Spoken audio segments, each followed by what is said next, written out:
always thought sisters were supposed to be close, talk behind each other's backs and share boy secrets. I was wrong. My sister Linda is a jealous psycho if it wasn't for my boyfriend. Okay, I'm way ahead of myself. If you want to know what happened, watch this video till the end. My sister Linda told me my boyfriend Nathan was chatting about me being a terrible girlfriend. Nathan and I looked up from the television and stared at Linda. Linda asked Nathan if he should tell me about the bad thing he did to me in a sarcastic tone.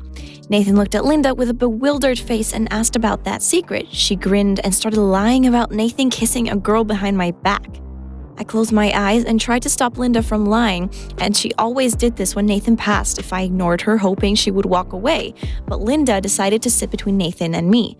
I glanced over and turned to her and smiled. I made her leave when I asked about her boyfriend. She just got cheated on by her boyfriend. Linda shoots me one look at Nathan before she gets up from the sofa and goes to her bedroom. I hug Nathan and we continue to watch our movie. My sister is selfish and real sad to say that my parents were to blame when Linda was her child. She suffered from a heart condition that caused her to undergo dozens of surgeries. Mom and Dad, even though they have received a certificate of clean health from the doctors, because Linda still treats her like a doll, she doesn't do any housework that she leaves and she gets whatever she wants, including what's mine. You can believe I can't wait to be of legal age so I can leave and never come back after that evening. And I ordered 3 servings of McDonald's, even though I don't like Linda. But I ordered 1 portion of McDonald's on the plate and go to her bedroom. I asked her if she wanted McDonald's and she said no. I turned around and went back to the TV room to hang out with Nathan. About 5 minutes later, Linda left the room.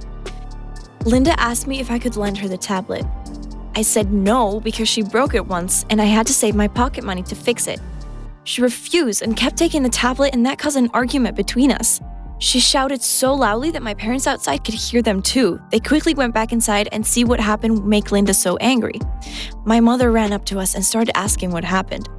Linda sobbed and pretended to cry. She lied about me refusing to feed her McDonald's. Worse, then she said that my boyfriend Nathan made her pay if she wanted to eat McDonald's.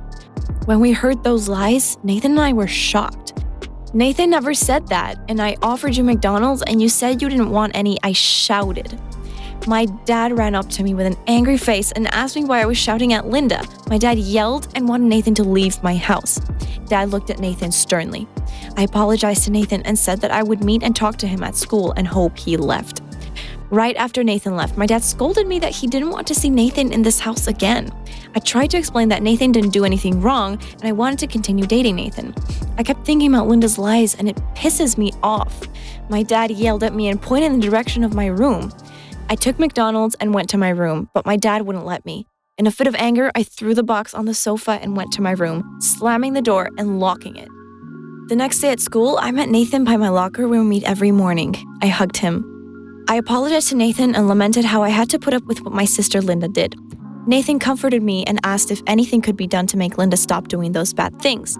I sighed and told him about what I was trying to do to stop Linda from doing bad things, but it didn't work at all. My parents considered Linda to be their miracle child, and they don't believe what I say. Nathan suggested to me about filming Linda's bad deeds, but irony, I actually tried this before I had my tablet and I used Dad's camera. My parents went crazy because I used the camera without asking first. According to my mom, Kathy just expressed herself that it's always been a losing situation for me, and it's annoying when you see someone's true colors and others don't. When he saw me telling it with a sad face, Nathan tried to comfort me. Nathan holds my hand as we walk to class as I take notes for my first class. I can't believe how comfortable school is. My safe haven. It's a place I can go to clear my head and not get sick.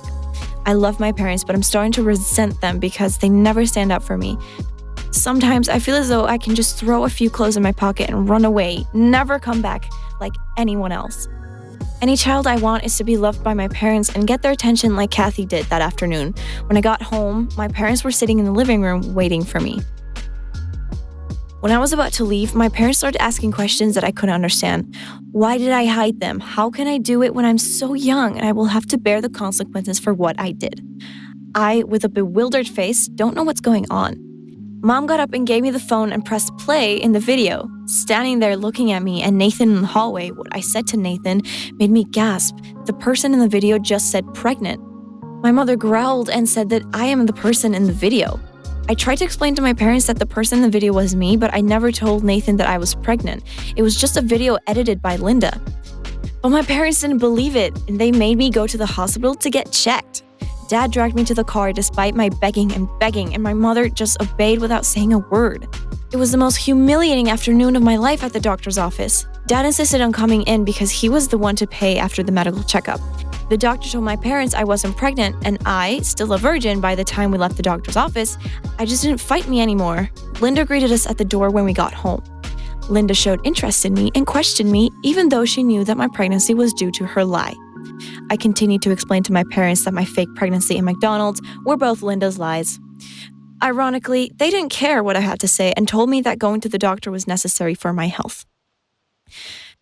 Feeling exhausted and defeated, I shook my head and went to my bedroom, locked the door, and cried myself to sleep the next day.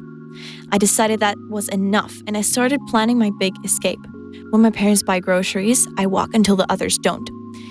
I don't come home to hide a few canned items in a bag under my bed. I also take money from my parents. I always lock the door and keep my keys on a chain around my neck. It takes a couple of weeks before I tell my Nathan, plan to run away. I felt sad because Nathan said no. He was worried about his studies and family, and that caused us to argue and decide to break up. I walked away from Nathan and didn't look back. Finally, the day came and I was ready to leave my family and start a new life. Every year for Halloween, our family has our Mother's Day decorations, saying she doesn't want to keep them longer than necessary. As soon as Linda and I get home from school, Mom asks us to get the decorations from the basement. Linda and I went down to the basement to clean up. For a while, I saw Linda struggling to turn the door, but couldn't. Ironically, Linda and I were stuck at this place. Linda tried knocking on the door to call my parents, but they were out. She was going to call her mom on the phone, but realized that we both left our phones in the house. Linda keeps blaming me for it. She annoys me, but I try to ignore her because I know I'm leaving and never seeing her again. Being ignored made her angry, so she started mocking me about parents loving her more than me. She told me all the bad things she did to me, including trying to steal money from Dad to load into the game. I remained silent and tried to calm down to let it all go. When suddenly, the basement door opened, and all of a sudden the person who opened the door was my ex-boyfriend Nathan. Linda doesn't feel grateful for that. She runs up the stairs and pushes Nathan aside and leaves.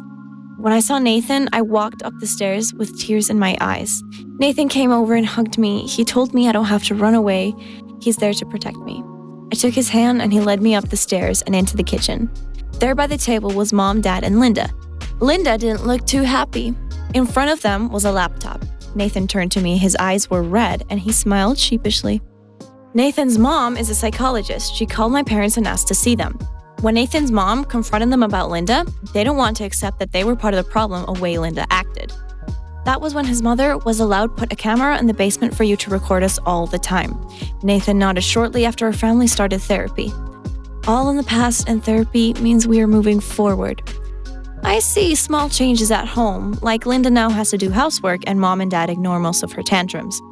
While their small changes didn't make me run away, as soon as I turned 18, I left home and Nathan and I got an apartment. Just because people are related to you doesn't mean you have to. It's better to be near them than to have a broken heart. Friend.